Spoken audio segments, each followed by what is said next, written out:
لیکن اس ملک میں جمہور نے ہمیشہ فیصلہ صحیح کیا. ملک کی سب سے بڑی بدقسمتی رہی ہے کہ اس ملک میں کیوس رہا ہے. پہلے دن سے ہماری کوئی سمت نہیں ہے, ہم سمت کا تعین نہیں کر پا رہے کہ ہمیں جانا ہے تو کس طرح. کبھی کوئی بنیادی جمہوریت لے آتا ہے, کبھی کوئی یہ نعرہ لگاتا ہے کہ سب سے پہلے پاکستان, کبھی غیر جماعتی انتخابات, تو کبھی ہائیبرڈ سسٹم. آپ کی ایک اور کتاب آنے والی ہے, مجھے اس میں بھی بہت انٹرسٹ ہے, یہ تو میں نے پڑھ لی. دیکھیں پاکستان علم کا قبرستان بنتا جا رہا ہے.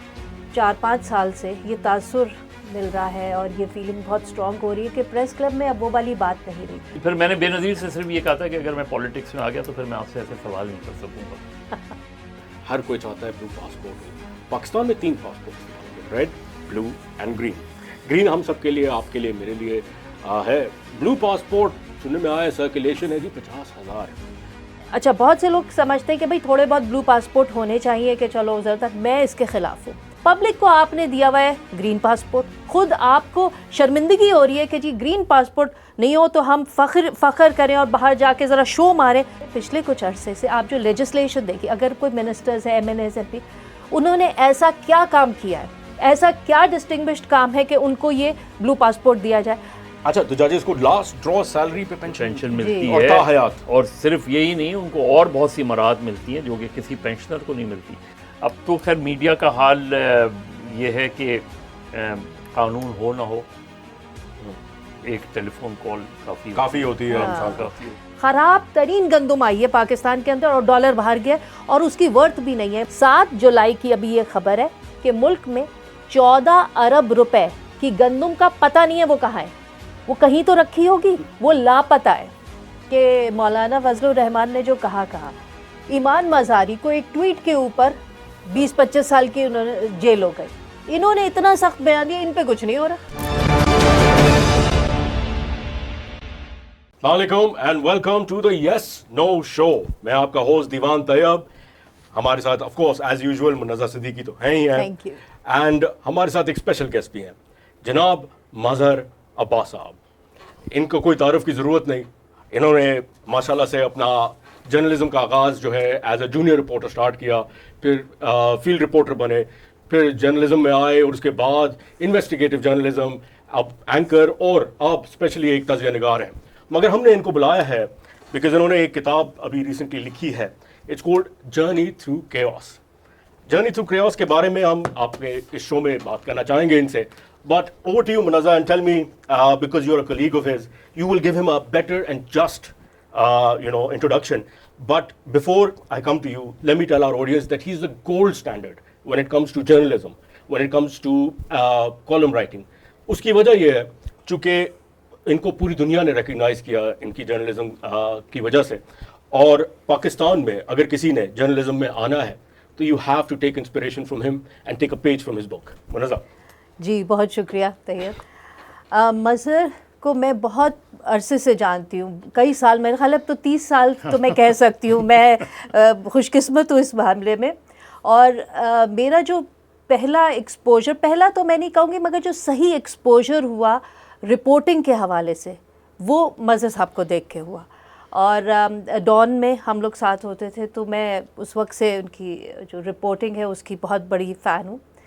اور میں نے تھرو آؤٹ یہ دیکھا, بہت سے جرنلسٹ سے واسطہ پڑتا ہے, لیکن جس طرح ایک کنسسٹنٹ طریقے سے صحافت میں رہتے ہوئے صحافتی اقدار کو لے کر چلنے کی بات ہوئی رپورٹنگ کے اندر, جو بڑا مشکل کام ہے بائی دا وے پاکستان میں, وہ آسان نہیں ہے, وہ میں نے مظہر میں دیکھا. اور یہ that says a lot by the way, because like I said Pakistan میں صحافت آسان نہیں ہے اور رپورٹنگ اس سے بھی مشکل. اور جس قسم کا ان کا پورا کریئر رہا, جو بیک گراؤنڈ ہے, جو ایکٹیویزم, ایک کہتے ہیں نا آزادی صحافت کے لیے, جمہوریت کے لیے جو ایک ایکٹیویزم ہے, وہ ان کی صحافت میں بھی آپ کو دکھتا ہے. اور وہ آنیسٹی دکھتی ہے, جو سب سے بڑی چیز ہوتی ہے نا صحافت میں, وہ آنیسٹی دکھتی ہے ان کے کام. بالکل, exactly, which is why I said he's the gold standard when it comes to journalism. مظہر صاحب, thank you very much for being with us and welcome to our show. مظہر صاحب, تھوڑی سی کتاب کے بارے میں بات کریں. پہلے تو سر بڑا اسٹارٹ کرنے کے لیے ایک ذرا جانا سا سوال ہے کہ سر انسپریشن کیا تھی جرنی تھرو کیوس؟ کیا آپ میسج دینا چاہ رہے ہیں with this book to the reader? Chaos مگر جرنی تھرو کیوس, مگر کیوس, اب دیکھیں آپ نے پہلے ہی پیج پہ بتا دیا کہ آپ کی جرنلزم سٹارٹ ہی ہوئی جب ضیاء صاحب کا ایک بروٹل میرے لفظ نہیں, اس کتاب کے لفظ ہیں, یہ بروٹل ڈکٹیٹرشپ سے آپ نے اپنا آغاز کیا جرنلزم کے کریئر کا. تو اس میں تو میں نے سنا ہے کہ جی کوڑے بھی پڑتے تھے اور اللہ معاف کرے کیا کچھ نہیں ہوتا تھا, but you started your career that way, اور پھر آپ نے کافی پروٹیسٹ میں بھی حصہ لیا.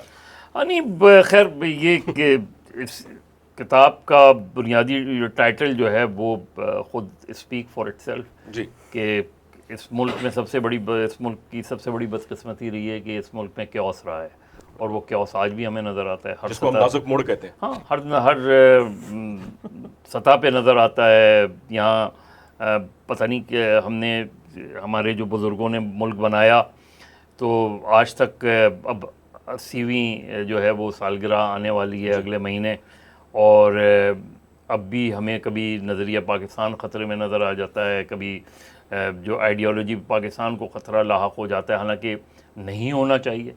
سر ہماری جیسی جنریشن کے لیے ہمیں ذرا بتائیں گے, بیکاز ہم ذرا تھوڑا سا پاکستان کو ہو گئے 30-40 سال بعد, اس کے بعد ہم آئے, تو ذرا ہمیں نظریہ پاکستان بتائیں کیا ہے. چونکہ کبھی دیکھیں پارٹی مینیفیسٹو لوگوں پہ آتا ہے کہ جی روٹی کپڑا مکان فلانا ڈمکانا, تو ہم نظریہ ذرا ادھر ادھر ہو جاتا ہے. دیکھیں جمہوری اگر آپ دیکھیں تو 1940 کی قرارداد اٹھا لیں جی, یعنی 1940 کی قرارداد ایک جلسہ عام میں, اس کا مطلب یہ کہ وہ ڈیموکریٹک سوچ تھی. جبھی تو کسی ڈرائنگ روم میں بیٹھ کے یہ قرارداد نہیں پیش کی گئی بلکہ ایک جلسہ عام میں پیش کی گئی. پھر اسی طرح ایک اسٹرگل آپ اٹھا لیں, بدقسمتی کے اتنے لاکھوں لوگ جو ہے وہ شہید ہوئے اس پوری جدوجہد میں اس میں. لیکن وہ ایک اس کے بعد آپ دیکھ لیں کہ اسمبلی میں ہی قرارداد پیش کی جاتی ہے, پاکستان کی قرارداد پیش کی جاتی ہے. تو یہ سارا جو کانسیپٹ تھا وہ نظریہ تھا کہ اس ملک کو ایک جمہوری انداز میں چلانا ہے, اس ملک کو ایک ویلفیئر اسٹیٹ بنانا ہے اس ملک کو. لیکن وہ سارے جو خواب تھے وہ آہستہ آہستہ بکھرنے شروع ہو گئے. اور اب ہم کہاں ہیں؟ اب ہم پہلے دن سے ہماری کوئی سمت نہیں ہے, ہم سمت کا تعین نہیں کر پا رہے کہ ہمیں جانا ہے تو کس طرح. کبھی کوئی بنیادی جمہوریت لے آتا ہے, کبھی کوئی سو کالڈ جمہوریت لے آتا ہے, کبھی کوئی مجلس شورا بنا دیتا ہے, کبھی کوئی یہ نعرہ لگاتا ہے کہ سب سے پہلے پاکستان, کبھی غیر جماعتی انتخابات, تو کبھی ہائیبرڈ سسٹم.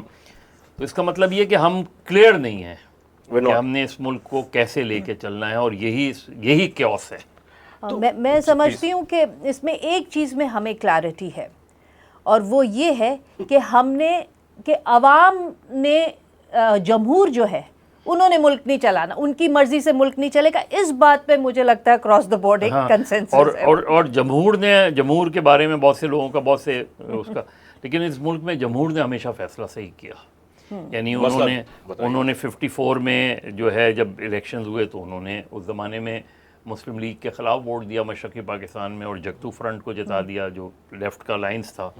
اور 58 میں جب الیکشن ہونے والے تھے, اور اس وقت بھی یہ وہ تھی توقع کی جا رہی تھی کہ وہی جگتو فرنٹ پورے پاکستان میں الیکشن جیت جائے گا. تو اب اگر بائیں بازو کی پاکستان میں حکومت ہو جائے گی تو یہ ظاہر ہے ان لوگوں کے لیے بہت بڑا شوق تھا جو مسلم لیگ کے جو کرتا دھرتا تھے, اور قائد اعظم اور لیاقت علی خان کے بعد جو مسلم لیگ کا اشر جنہوں نے کیا, وہ مسلم لیگ آج جو ہے ایک اے سے لے کے زی تک بنی ہوئی ہے اس میں. تو وہ پھر 58 کا الیکشن, پہلے 54 کی اسمبلی جس نے جگتو فرنٹ کو ووٹ دیا تھا اس کو اٹھا کے باہر پھینک دیا ہم نے, اور پھر نظریہ ضرورت کے تحت اس فیصلے کو درست قرار دیا گیا. پھر جب 58 میں الیکشن ہونے والے تھے اور آلموسٹ ہونے والے تھے تو ہم نے ملک میں مارشاء اللہ لگا دیا. یعنی ہم نے جو ہے وہ دراصل مشرقی پاکستان کو ہم نے 54 میں یا اس سے پہلے ہی 48 میں ہی ہم نے اپنے آپ سے الگ کر دیا تھا, اور وہ بہت حد تک کوشش کرتے رہے کہ پاکستان کے ساتھ مل کے چلیں. ان کی قسمت اچھی تھی کہ پاکستان سے الگ ہو گئے, یا ہماری بدقسمتی تھی؟ ہماری بدقسمتی, وہ تو یہ بھی کلیم کر سکتے تھے کہ ہم پاکستان ہیں کیونکہ میجورٹی تھی اس میں. تو ہم نے میجورٹی رول کبھی بھی قبول نہیں کیا, ہم نے مینڈیٹ کو کبھی بھی قبول نہیں کیا اس وقت سے لے کے آج تک. تو جمہور کو جب بھی موقع ملا تو انہوں نے تو اپنا ووٹ دیا, انہوں نے 70 میں بھی ووٹ دیا, انہوں نے 54 میں بھی ووٹ دیا, انہوں نے تو 2024 میں بھی ووٹ دیا. انہوں نے اب وہ آپ اس بحث میں